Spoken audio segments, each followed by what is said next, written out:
Je vais vous raconter l'histoire d'une ville où ses habitants ne connaissaient pas le bonheur d'avoir l'eau courante chez eux, l'eau étant indispensable à toutes sortes de choses plus ou moins primordiales.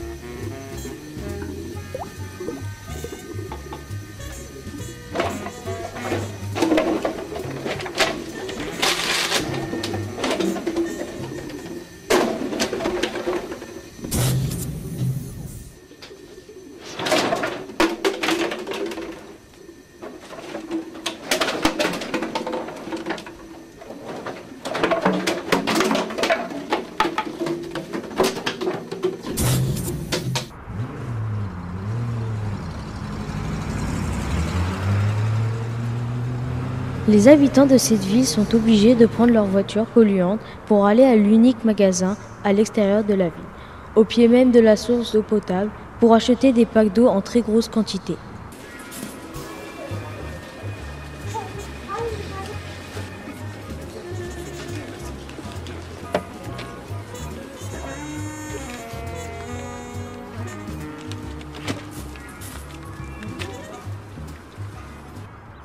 Les besoins en eau étant considérables, la ville a très vite été submergée par des bouteilles en plastique vides, étant donné que les habitants ne se soucient pas de recycler leurs bouteilles.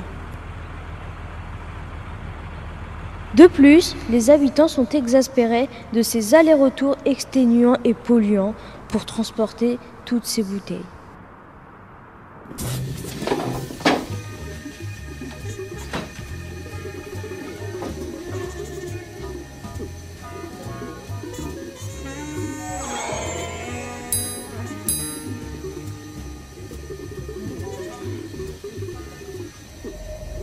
Les habitants de cette ville n'étaient pas seuls à souffrir de cette situation. Les bouteilles en plastique jetées, entassées, piétinées et obligées de vivre les unes sur les autres commencèrent à muter et entamèrent une révolte. Elles s'assemblèrent pour former des monstres et attaquer les humains.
voilà comment la ville fut sauvée grâce à la science de notre héroïne.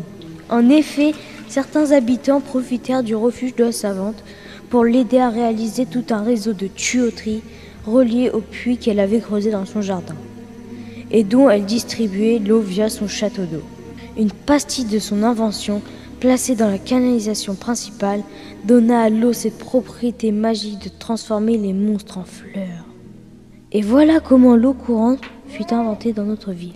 Elle permit ainsi à chacun de bénéficier de l'eau sans effort et sans pollution. Et les bouteilles, me direz-vous? Eh bien, en quoi avons-nous réalisé nos tuyaux, à votre avis? Mais une question subsiste. Que se serait-il passé si la savante n'avait pas été là?